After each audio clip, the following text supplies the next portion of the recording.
Olá, amigos e amigas. Que o Senhor Deus, Criador e mantenedor do universo, vos abençoe e que Ele vos guarde e que todos tenham um belo dia. Vamos estudar a lição?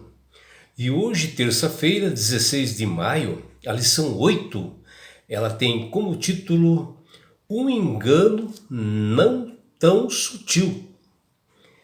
E a lição de hoje fala da tentativa de Satanás em destruir a singularidade da nossa criação, da criação divina. E o diabo tenta introduzir a contrafação, que ela não é tão sutil assim, levar pessoas ao engano. E a lição de hoje está baseada no livro de Salmos, capítulo 33, versículos 6 e 9, e no livro de Hebreus, capítulo 11, versículo 3. Bom, para os darwinistas, ou aqueles que acreditam na teoria da evolução, explicar de onde veio a primeira vida é um problema enorme, porque não possuem um fato concreto, verídico, que confirme isto. E isso nós estamos falando desde 1859, quando Charles Darwin mencionou a sua teoria pela primeira vez, e até hoje nós não temos uma posição correta sobre isto. E o processo de macroevolução, se é possível acontecer isto, não pode nem mesmo ter início, a não ser que ela seja assim, que haja uma vida pré-existente, E a posição dos darwinistas é ainda mais problemática quando se considera que nem mesmo eles têm uma explicação para a fonte dos elementos químicos inanimados existentes assim na Terra, quanto mais dar uma explicação para a origem da vida. Na tentativa assim de destruir a singularidade de nossa criação, o diabo introduziu uma contrafação não tão sutil para levar pessoas ao engano ou à mentira. E olha, uma contrafação aceita até por alguns que se dizem cristãos. Cai nas mentiras do inimigo, que acreditam na evolução, que até o Papa atual, ele acrescentou que a evolução da natureza ela não é incompatível com a noção de criação.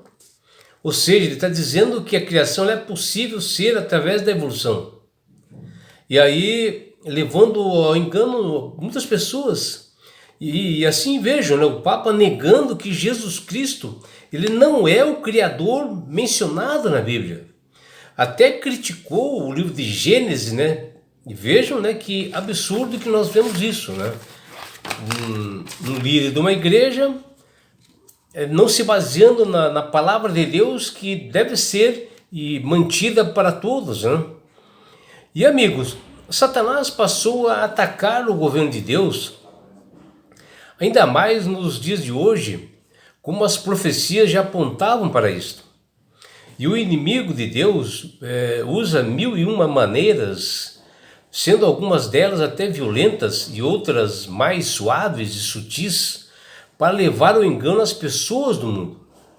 Assim, Satanás faz de forma a atingir cada tipo de recepção e sensibilidade humana.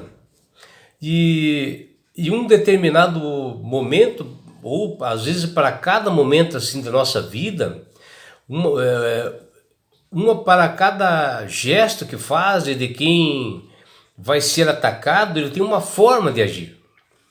Mas a intenção é a mesma de sempre, desviar o ser humano da verdadeira adoração.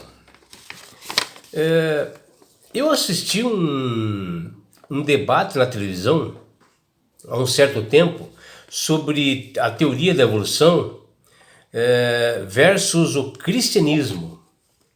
E um dos professores entrevistados, que ele era ateísta assim de carteirinha, ele indagou o entrevistador, que ele era cristão,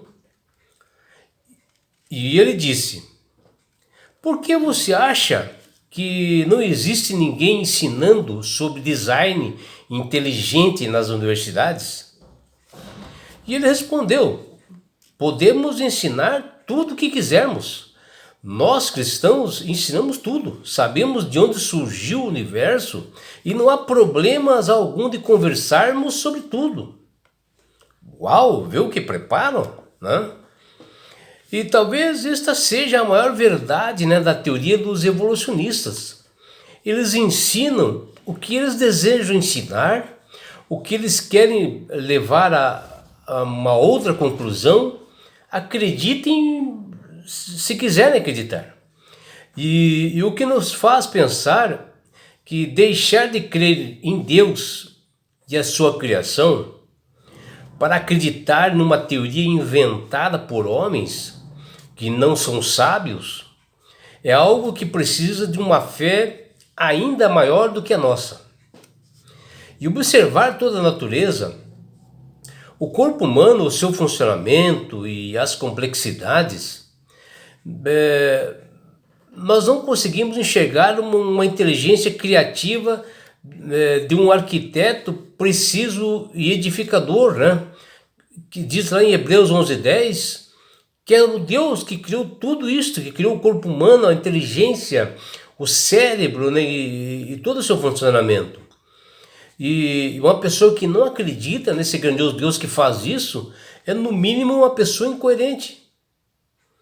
E a Bíblia em Salmo 33, versículo 9 nos diz: pois ele falou e tudo se fez, ele ordenou e tudo passou a existir. Aqui nós estamos falando de Deus através do seu poder, de sua palavra, criou o universo, o mundo, o ser humano e tudo que foi formado. E vejam, né, e essa teoria da evolução, para eles provarem alguma coisa, está levando anos e mais anos.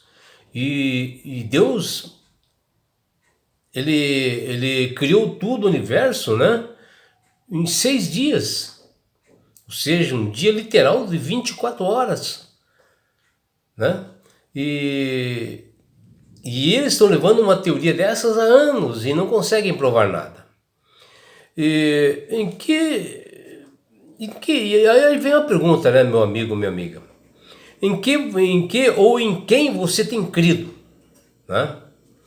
Não precisa ser assim um ateu para negar a existência de um Criador. Porque muitos ateus até acreditam que há um Criador. Não é necessário ir tão longe para que a mente seja manipulada por teorias assim mentirosas que nos afastam, né, da nossa fé no Senhor Jesus, que Ele é vivo e único, que esteve entre nós. E essa possibilidade está à disposição tanto aquele que nega o livro de Gênesis, né, que é onde ali mostra toda a criação, quanto daquele que conhece o decorado, né, ou decora o livro. O que nos torna assim criacionistas e nação assim cujo Deus é o Senhor, que fala lá em Salmo 33:12, não é apenas o fato de nós acreditarmos na criação, mas reconhecer a cada dia que nós respiramos, né, que Ele, Deus, permitiu que isso aconteça, né? Que nós abríssemos os olhos a cada manhã e pudesse olhar o horizonte, porque Ele consentiu, que esse Deus consentiu isto, que nós levantássemos para que nós pudéssemos ter mais um dia, né? Para que nós pudéssemos ter forças de um novo dia, e tudo isso é um milagre de Deus. Só você acordar pela manhã é um milagre. E que não há como iniciar o dia, aqueles que acreditam no Senhor, em buscar esse Senhor com toda alegria e gratidão todos os dias, como fala lá em Salmo 33:21. E aquele que nos proporcionou assim mais uma oportunidade de vida por suas misericórdias, ele renova a nossa vida a cada dia. E o próprio Davi fala em Salmo 33, 22. Aqueles olhos que contemplam, né, esse mundo no princípio, são os mesmos que estão sobre os que temem, sobre os que esperam na sua misericórdia. O Davi era assim, ele fala no Salmo 33, 18.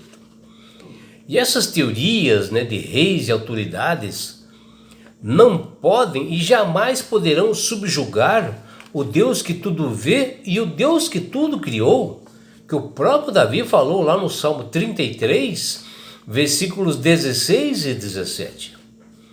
Os justos e os retos louvarão para sempre seu nome, porque a palavra de Deus é reta e fiel.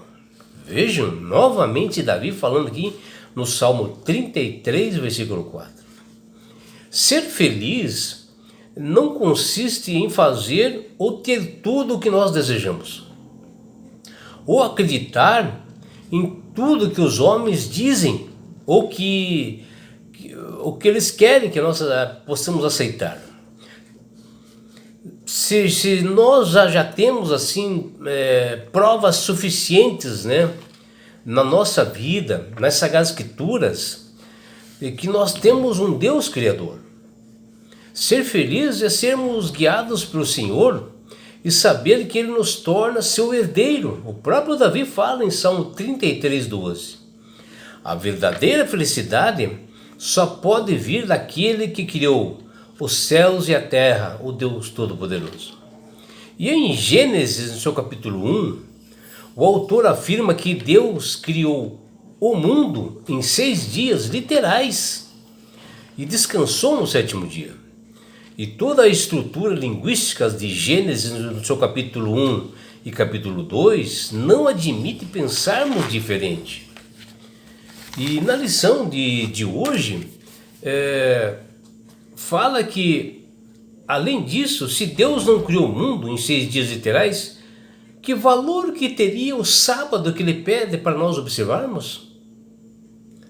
Por que Deus ordenaria que nós lembrássemos dele nesse dia de sábado e que nós lembrássemos esse dia de sábado? Não faria absolutamente nenhum sentido deixar o sábado como um legado eterno, como ele pede no 4º mandamento, de uma semana de criação de 6 dias, se esta semana literal nunca tivesse existido. Aceitar longas eras assim, da criação é questionar a necessidade do sábado e levantar sérias questões, né, sobre a integridade das Sagradas Escrituras. Ao atacar o 4º mandamento, o dia de sábado,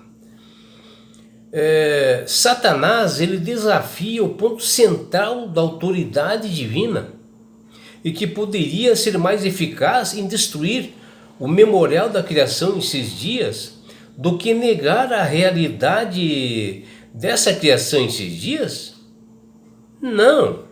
Não é à toa que tantas pessoas, incluindo cristãos, ignoram o sábado. Que nós realmente devemos observar isto, né? Que esse dia é um dia realmente de adoração que Deus fez para nós. E é por isso, meu amigo, minha amiga, que Deus tem falado com todas as pessoas para aceitar a Jesus como Salvador e Senhor. Porque quando você aceita Jesus como Salvador e Senhor, você passa a ter sabedoria, porque o Espírito Santo começa a trabalhar na sua mente. Você passa a ter entendimento. Você passa a crer no poder desse Deus tremendo, que foi Ele que criou o universo e te criou. E também quando você aceita Jesus como Salvador e Senhor, não é só isso, meu amigo, minha amiga. Você ganha de Deus esse presente que chama-se salvação. E com isto, Jesus vai levar-te para as mansões celestiais, no lugar onde não há mais dor, mais morte, mais aflições. E sabe por que Deus quer fazer isto com você, meu amigo? Com você, minha amiga? Porque Jesus te ama. Abraços do seu amigo João Carlos Amorim.